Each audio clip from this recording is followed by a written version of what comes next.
기도하겠습니다.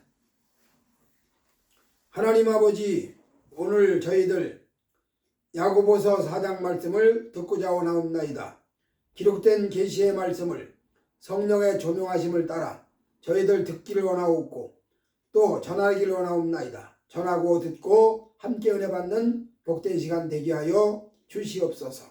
예수님 이름으로 기도하옵나이다. 아멘. 자, 오늘 우리가 읽은 야고보서 4장 말씀에서 특별히 4절 말씀에 근거해서 세상의 벗, 그런 제목으로 말씀을 나누도록 하겠습니다. 하나님의 말씀은 우리에게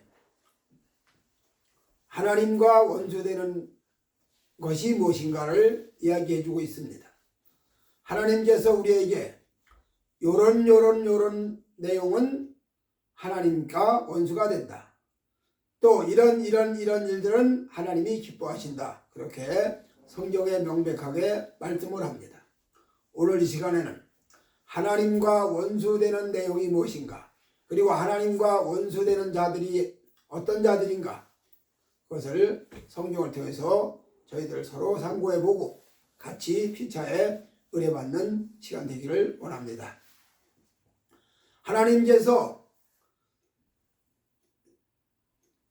죄악을 저지르고 멀리 떠난 인생들이 자행하는 모든 일들이 한두 가지가 아니고 수도 없이 많은 내용이라고 성경은 이야기합니다. 그 많은 내용들을 가지고 보면 어떤 방편으로 하나님께 반역을 저지르는가, 어떤 모양으로 하나님께 마음을 상하게 해드리는가, 어떤 경우에 하나님의 진노를 일으키는가, 성경은 명백하게 설명을 합니다. 오늘 이 시간에 타락하고 부패하고 죄악된 인생들이 하나님을 멀리 떠나서 저지르는 그런 일들을 생각해 보기로 하겠는데, 첫째로 사치입니다. 선악과를 먹은 아담과 하와의 후손인 인생들은 모두가 다 동일하게 하나님과 원수되는 요소가 있습니다. 또 하나님과 반대되는, 하나님과 뜻과 정반대로 가는 그런 요소들이 얼마든지 다 있습니다. 누구는 있고 누구는 없는 게 아니고 인생으로 생겨나는 사람들 모두가 다 똑같이 있습니다. 다만 그런 요소들이 어떤 부분으로 더 강하게 나타나는가, 어떤 부분으로 더 많이 나타나는가에 따라서 단정을 한다면, 성경은 오늘 사치에 대해서 이야기하는데, 사치했던 사람들의 절대적인 큰 사람들이 어떤 사람들이냐, 북왕조 요아스의 아들 여로보암 왕 시대에 활약을 했던 아모스라는 선지자. 그러면 왜 북왕조의 요아스의 아들 여로보암이라고 얘기를 하냐면, 북왕조의 첫 번째 왕이 여로보암 왕입니다. 그 여로보암 왕하고 두 사람 동명이인인데 같은 이름이기 때문에 구분하기 위해서 요아스의 아들 여로보암이라고 얘기를 하는 겁니다. 바로 그 요아스의 아들 여로보암 왕 때에 아모스가 선지자 사역을 수행을 합니다. 이 아모스는 여러분들이 잘 아시는 대로 정의의 선지자, 그래서 공의를 하수같이 흘리라고 하는 유명한 말을 남긴 그런 선지자입니다. 그 선지자는 북왕조를 비롯해서 남왕조를 포함해 주변의 모든 나라들까지 맹렬하게 신랄하게 성토하는 죄악을 지적하는 그런 선지자입니다. 그래서 그가 각 나라의 남왕조나 북왕조나 주변 나라의 모든 나라들을 향해서 너희들은 이러이러한 죄 서너 가지로 인해서 이런 재앙을 만난다. 너희들은 이러이러이러한 죄악을 저질러서 너희들은 이런 재난을 만날 수밖에 없다. 그렇게 이야기를 합니다. 그래서 여러 모양의, 여러 형태의, 여러 내용의 하나님의 말씀을 선포하지만 그 아모스의 선포할 말씀의 핵심 요약은 뭐냐? 하나님의 공의입니다. 공의. 하나님의 공의를 잊히는 선지자입니다. 바로 그 하나님의 공의와 대치되는, 하나님의 공의와 대척되는 것이 뭐냐? 인간들이 저지르는 죄악인데 그 죄악이 특별히 사치입니다. 그럼 사치는 누가 부렸느냐? 가난한 여인들이 사치를 부릴 일은 없죠. 가난한 여인들도 마음속에는 사치하고 싶겠지. 그러나 그 여인들은 사치를 할 만한 여력이 없습니다. 가난한 여인들도 마음속에야 죄악이 다 내재되어 있지만, 그러나 가난한 여인들은 한정적으로, 물질적으로 사치를 부릴 만한 여유가 없습니다. 사치를 행한다는 건 뭐냐? 적어도 여유가 있다는 얘기입니다. 사는데 지장이 없고 넉넉하다는 얘기죠. 어떤 사람들이 사는데 지장이 없고 넉넉하느냐? 부강조의 상류급들, 부강조의 지도층들, 지금 말로 말하면 장차관의 부인들이라든지 판검사의 부인이라든지 군 장성의 부인이라든지 한마디로 상류층 계급의 여인들, 그런 상류층 계급의 아낙네들이 바로 사치의 대명사입니다. 얼마나 이 여인들이 사치했는지 아모스가 바산의 살찐 암소들아, 그렇게 비유해서 맹렬하게 지적을 합니다. 너희들 그런 죄악으로 인해서 잘못된다. 너희들 그런 죄악으로 인해서 하나님의 진노를 산다. 그러면 그들이 사치하는 이유가 뭐냐? 사치할 수 있는 근거가 뭐냐? 정당한 월급을 받아가지고 산다면 사치할 수가 사실 없어요. 한국의 11.6 사건 때 박흥주 대령이라는 분이 김재규의 명령에 의해서 참여했다가 결국 대통령 시해 사건에 본의 아니게 연루가 되고 결국 그도 김재규가 처형된 것처럼 처형됩니다. 그 사람은 현역 군인이기 때문에 총사령으로 처형당합니다. 육군 대령 계급장을 달고 육사를 나와서 그동안 군 장교 생활 충분히 충실히 하고 그러던 사람이 대령 계급장을 달고 더군다나 중앙정보부에 근무합니다. 그 정도면 얼마든지 재산을 가지고 모아서 살 수 있는 그런 자리에 있습니다. 그럼에도 불구하고 그가 청렴했기 때문에 저 달동네, 차도 들어갈 수 없는 꼬불꼬불한 그런 길, 달동네 우에서 가난하게 살았다. 그건 뭘 말하는 거냐? 국가에서 제공하는 월급만 가지고 살았다는 얘기가 돼요. 그러니까 국가에서 제공하는 월급만 가지고는 사는 데는 지장이 없을지 모르지만 사치를 부리기는 여력이 모자르죠. 그러면 북왕조 사마리아에 사는 사마리아 상류층의 여인들이 사치를 부렸다는 말은 무슨 말이겠습니까? 그들이 가난한 자들의 시간을 도둑질하고 가난한 자들의 머리에 있는 티끌을 탐내고 한마디로 가렴주고 긁어 담았기 때문에 그걸 가지고 사치를 부렸다는 얘기가 되는 거죠. 자본주의 사회가 잘못된 거는 아니지만 그러나 자본주의가 물질 만능 경제 성장으로 가기 위해서는 대기업들이 성장하기 위해서는 그 밑에 말단 공원들이 여공들이 밤을 새워가면서 일을 했습니다. 하루 16시간 정도씩의 노동을 제공합니다. 그러고도 월급은 참 쥐꼬리만한 박봉을 받습니다. 개인에게는 요만할지 모르지만 그 많은 사람들한테 조금씩 모아놓으면 상당한 돈이 되는 거지. 바로 그런 돈이 결국 재벌을 만들고 상류층 여인들의 사치를 가져왔다고 얘기입니다. 아모스가 바로 이걸 지적하는 겁니다. 자, 사마리아의 산에 바산의 살찐 암소들아, 얼마나 그들이 사치를 부리고 살았는지 아모스가 신랄하게 지탄을 합니다. 매도합니다. 성토합니다. 너희들 그렇게 하나님의 공의를 없인여기고 너희들 하나님의 말씀을 어기고 가난한 자리의 머리에 티끌을 탐내고 그렇게 담고 긁어 모아서 그 돈 가지고 사치를 부리는 그것이 여호와의 진노를 불러일으킨다. 결국 그로 인해서 북왕조는 이러한 재난을 받을 것이다. 그렇게 예언을 합니다. 아모스의 그 예언대로 결국 남조 유다도 북조 이스라엘도 주변의 나라들도 다 예언대로 이루어져 갑니다. 하나님 말씀은 1.16도 빈틈이 없기 때문에 정확무하기 때문에 선지자의 입을 통해서 성령의 감동으로 말씀의 감동으로 선지자의 입을 통해서 예언된 말씀은 반드시 그 말씀이 이루어지게 되어 있습니다. 이거를 이사야는 이렇게 말을 하죠. 하나님의 입에서 나오는 말씀이 헛되이 내게로 돌아오지 않는다. 하늘에서 내린 비가 땅을 적셔서 열매를 맺는 것처럼 여호와의 말씀도 헛되이 돌아가지 아니하고 그대로 이루어진다.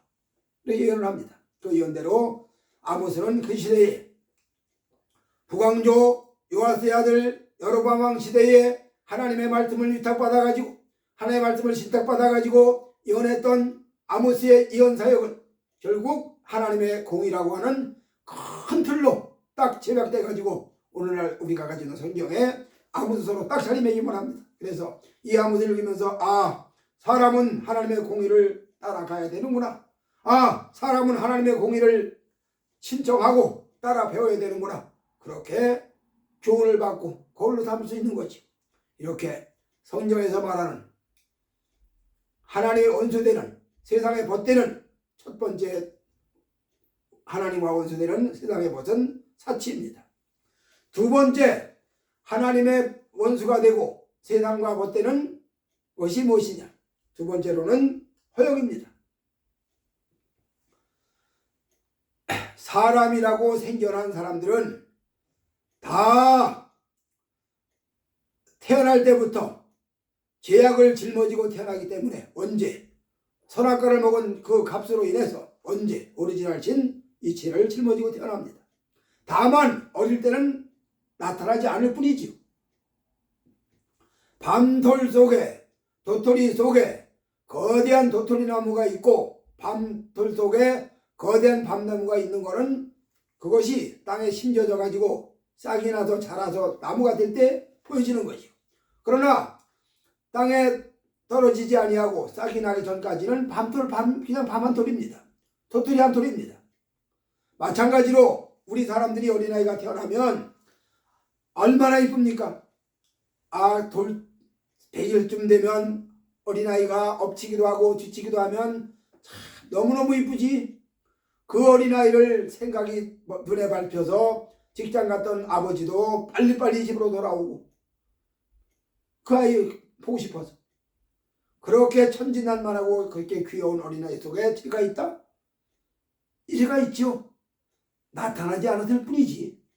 그 어린아이가 성장하면 자연스럽게 몸만 성장하는 게 아니라 마음만 성장하는 게 아니라 죄악도 같이 성장을 해서 드디어 그 속에서 별하별 죄악이 가시로 찌르고 황폐하게 무성하게 발생돼 나오지요. 마찬가지로 인간들 속에 너나 할 것 없이 다 사치가 있습니다. 아까 말씀드린 대로 허영이 마음속에 깔려있는 것처럼 사치도 깔려 있습니다. 허영도 깔려 있습니다. 그 허영이 누구나 다 있지만 오늘 이 시간에 제가 말씀드리고자 하는 것은 허영 속의 대표적인 사람 헤로디아라고 하는 여인. 이 여인이 누굽니까? 헤롯 왕이 자기 동생의 부인 되었던 이 여인을 함을 내서 결국 그 여인을 자기 아내로 삼았습니다. 세례 요한이가 이 일을 지적을 합니다. 당신은 해서는 안 될 짓을 했다. 당신은 도덕적으로 위반했다.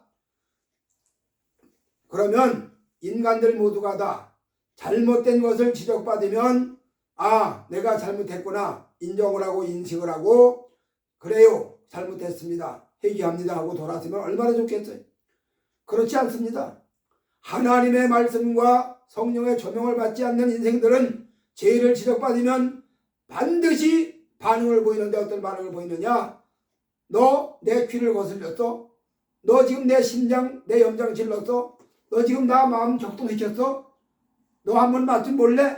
그러고 잡아다가 권력을 가졌다면 그 가진 권력으로 잡아다가 툭 치는 거지. 헤로디아 여인도 마찬가지입니다. 아니 세례 요한 저것이 뭔데? 저 시골티가 철철 나는 저 인생이 뭔데? 저것이 감히 이 나라의 왕의 총애를 받는 나를 향해서 도덕적으로 잘못됐어? 아니 부패했어? 윤리적으로 잘못됐어? 지적을 해? 저것이 목숨이 두 개나 된단 말이냐? 그러고 그 여인은 이를 갑니다. 어떻게 해야 잡아 죽일까? 잡아 죽일 건덕지가 없어요. 잡아 죽일 핑계가 없어요. 그런데 마침 어느 날 헤롯이 잔치를 벌였는데 그 잔치 벌인 그 연회장에 헤로디아 딸이 지금 말로 말하면 무용수였겠죠. 무용가겠죠. 아주 그것도 뭐 상류급의 무용가겠지. 얼마나 무용을 나풀나풀 잘 췄는지 모든 사람들이 넋을 빠지고 쳐다봐. 그렇게 죽은 것이 나오니까 헤롯 임금이 너무너무 마음이 즐거운 나머지 네가 무엇을 원하느냐? 원하는 대로 내가 너에게 지불하겠다. 이때 헤로디아라고 하는 이 가락한 여인이, 이 허영에 들뜬 여인이 얼른 딸에게 귓속말로 세례 요한의 목을 요구해라. 그래서 그 딸이 헤롯 왕에게 왕이시여 저에게 선물을 주시려거든 세례 요한의 목을 소반에 담아 주시옵소서. 자, 헤롯 임금이 세례 요한이는 민중이 선지자로 여기는 사람이고 덕성이 함양된 사람이고 한마디로 그 시대의 등불이고 그 시대에 비친 사람인데 그런 사람을 처형한다는 거 용납할 수가 참 없어요. 처형 쉽지가 않아요.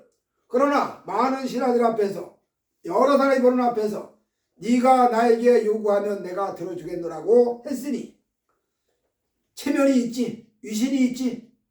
결국 어쩔 수 없어서 옥에 갇혀있는 세례 요한의 목을 베어와라. 그리고 그 목을 소반에 담아다가 줍니다. 야, 참 허영에 차있는 이 한 여인 때문에, 이 여인의 그 세상적인 더러운 욕망 때문에 결국 한 시대의 빛이요, 한 시대의 위대한 믿음의 사람이 순교의 길로 갈 수밖에 없습니다. 세상은 이렇게 잔인합니다. 세상은 이렇게 무도합니다. 세상은 가진 자의 힘을 가지고 행포를 부리는 곳입니다. 바로 첫 번째 말했던 사치의 대명사였던 사마리아 바산의 살찐 암소들아 했던 사마리아 상류층의 주부인들, 사치의 대명사들이고, 두 번째로 허영의 대명사 헤로디아 이 여인은 결국 신구약의 중간지대, 신구약의 중간사, 구약의 율법과 신약의 복음이 이어지는 중간 지점에 서 있던 세례 요한이를 결국 죽음으로 끝을 내고야 맙니다. 인간의 허영이 하나님의 의로운 선지자를 죽음으로 끝냈다면, 그걸 더 확대해 가서 본다면 결국 뭐냐? 요한계시록에 말씀한 대로 마지막 날 불과 유황이 타는 불못에 참여하리라. 이를 둘째 사망이라고 얘기를 합니다. 무서운 진노지요. 또 주님은 말씀하기를 너희가 몸을 죽여도 영혼을 능히 죽이지 못하는 자들을 두려워하지 말고 몸과 영혼을 아울러 죽이는 이를 두려워하라. 즉 지옥 불못에 던져지는 것을 두려워하라. 그런 얘기죠. 또 이런 말씀도 했죠. 너희가 사지백체 중에 하나를 잘라놓고라도 지옥 가지 않는 것이 더 좋다. 유익하다. 눈을 범죄하면 눈을 빼버려라. 손이 범죄 손을 잘라버려라. 그 말은 범죄했다고 눈을 빼고 손을 자르면 뭐 나만을 지지 아무것도 없지. 그만큼 죄를 두려워하라는 뜻이죠. 눈을 뺄 정도로, 손을 자를 정도로 그렇게 죄악을 두려워하고 무서워하라. 그런 의미죠. 만약에 글자 그대로 눈이 범죄했다고 눈 뽑아버리고 손이 범죄 손 잘라버리면 뭐가 남겠어요? 우리 몸이다. 다 잘라줘야지. 어쨌든 인간들이 가지고 있는 이 사치와 허영 때문에 결국 세상 나라는, 마귀 나라는 더 왕성해지지만 하나님 나라는 그만큼 쓸 자리가 적어집니다. 그렇기 때문에 하나님과 원수가 되는 겁니다. 그럼 그렇다고 해서 세상의 죄악이 관영하고 번성한다고 해서 하나님 나라가 이루어지지 않느냐? 그건 아니죠. 하나님의 능력이 없고 권능이 없어서가 아니라 하나님은 그래도 오래 참으시고 결국은 의의 최후에 대해서 일을 이루시는 분이죠. 바로 이렇게 하나님께서 인생들을 향해서 나 여호와는 나의 원수가 되는 부분은 이런 부분이다. 그리고 너희들이 세상과 버타는데 세상과 버타는 부분은 이런 부분이다. 이렇게 명확하게 말씀하시는 겁니다. 그 다음에 세 번째로 세상에 벗되는 특징이 뭐냐? 하나님의 원수가 되는 특징이 뭐냐? 세 번째로 음란입니다. 음행. 요한계시록 17장쯤에 가다 보면 자줏빛 붉은빛 옷을 입은 여인이 나옵니다. 여왕, 여자왕 임금이죠. 그거가 나옵니다. 그를 향해서 음란의 여왕이라고 성경은 지칭합니다. 진노의 포도주를 마시고 진노의 독주를 마시고 얼마나 음행을 땅에 가득 채웠는지 온 세상을 다 음행으로 물들어 소돔과 고모라는 저리 가라. 이 바벨론 도성에 거대한 여자 임금 자줏빛 옷을 입고 왕의 상징으로 자줏빛 옷을 입고 붉은색 옷을 입고 이 여인이 온 세상을 다 음욕으로 음행으로 음란으로 물을 드립니다. 성경은 우리에게 정결함을 요구합니다. 성경은 우리에게 정결함을 말씀합니다. 성경은 우리에게 정결함을 가리킵니다. 반대로 악마는 사람에게 끊임없이 육성을 발동시킵니다. 본능을 발동시킵니다. 그래서 본능대로 사는 삶을 가리켜서 우리는 짐승들과 같다. 그렇게 말을 하죠. 버러지와 금수가 됐다 얘기를 하죠. 본능대로 다 하고 다 하면 세상이 어떻게 되겠어요?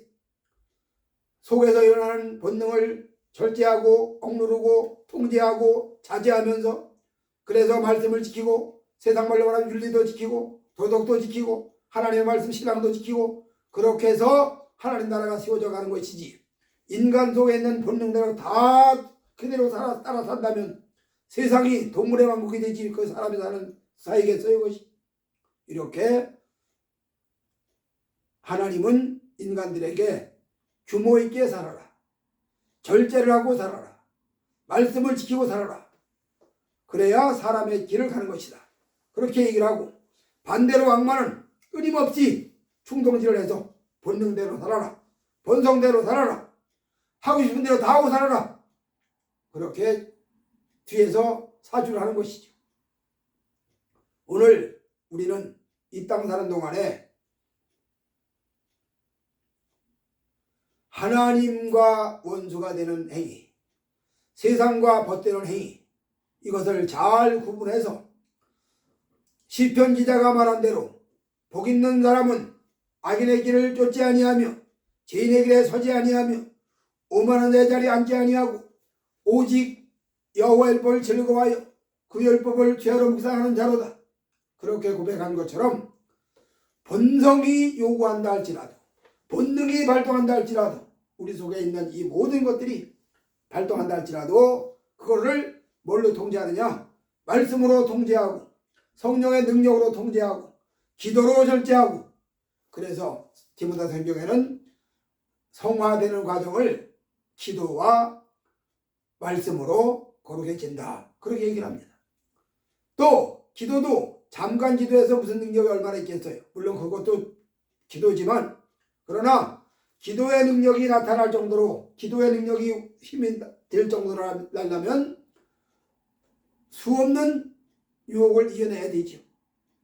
그렇게 이겨내고 또 절제하고 또 이겨내고 또 절제하고 또 엎드려 기도하고 어느덧 기도의 경건의 능력이 우리 몸에 배워집니다.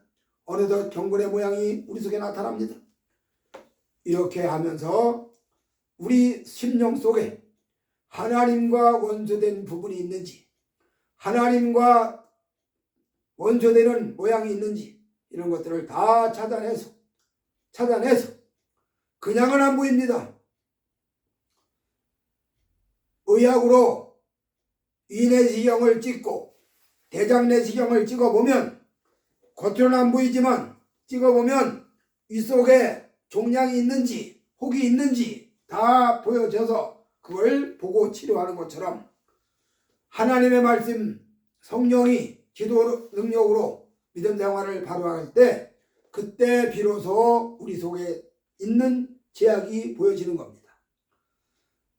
없던 것이 새롭게 보여지는 게 아니라 이미 다 내재되어 있고 내포되어 있는 것들이 기도하고 말씀 잡히고 성령 충만 받다 보면 그 기도의 능력으로 성령의 능력으로 말씀의 능력으로 보이지 않았던 것들이 보이는 겁니다. 그리고 그것을 찝어내는 작업을 하는 거죠. 그래서 이걸 일명 회개한다고 그러죠. 회개. 하나님의 말씀을 붙잡고 회개하면, 토설하면, 맹렬하게 기도하면 우리 속에 있던 자리 잡고 있던 우리 마음속에 어느 부분에 어디 자리 잡았는지는 알 수가 없어. 근데 분명히 자리 잡고 있어. 이것들을 기도의 능력으로 말씀의 능력으로 성령의 안내를 받으면서 맹렬하게 영적 전투를 하다 보면 이것이 빠져나갑니다. 제거됩니다. 그리고 대신 그 자리에 성령이 통치합니다. 대신 그 자리에 말씀이 통치합니다. 그래서 그렇게 저가는 삶을 살아가는 것이죠. 오늘 우리는 세상 사는 동안에 하나님과 원수되는 행위, 세상과 벗되는 행위를 너무나 많이 저지릅니다. 하나님과 원수된 행위, 하나님과 세상과 벗되는 이런 행위, 하고 싶어서 하는 것이 아니라 이것이 속에 있기 때문에 나오는 것 뿐입니다. 자연스럽게. 이랬던 우리들을 하나님께서 물과 성령으로 거듭나게 하시고 그런 다음에 옛사람의 습성을 날마다 말씀과 성령으로 제거하면서 누르면서 절제하면서 하나씩 둘씩 조금씩 점진적으로 하나님의 나라를 세워가는 삶을 살아가는 것입니다. 이 시간에 나성산교회 성도 여러분, 하나님이 원하시지 않는, 하나님이 싫어하시는, 더 나아가 하나님의 진노를 끌어당기는 이런 죄악들, 사치의 죄악, 허영의 죄악, 음란의 죄악을 우리 속에 잠복해 있는 이런 죄악들을 다 토설해내고 처리해내고 그래서 거룩한 하나님의 사람으로 날마다 세워져 가시기를 주님의 이름으로 축복해 드립니다. 아멘. 기도하겠습니다. 하나님 아버지 감사드리옵나이다. 우리의 첫 조상 아담이 선악과를 먹은 연고로 우리는 원하지 않는 죄의 지배를 받고 삽니다. 이런 인생들을 하나님께서 구원의 길로 인도하시고 날마다 밝은 빛으로 인도하심을 감사드리옵나이다. 이 빛에 의해서 성령에 의해서 말씀에 의해서 우리 속에 있는 사치도 제거하고 우리 속에 있는 허영도 정리하고 우리 속에 있는 음란도 청소해서 날마다 점진적으로 하나님 보시기에 아름답고 빛나는 선한 믿음의 사람으로 우뚝 세워져 가기를 간절히 바라고 나옵나이다. 이 모든 말씀을 예수님의 이름으로 기도하옵나이다. 아멘.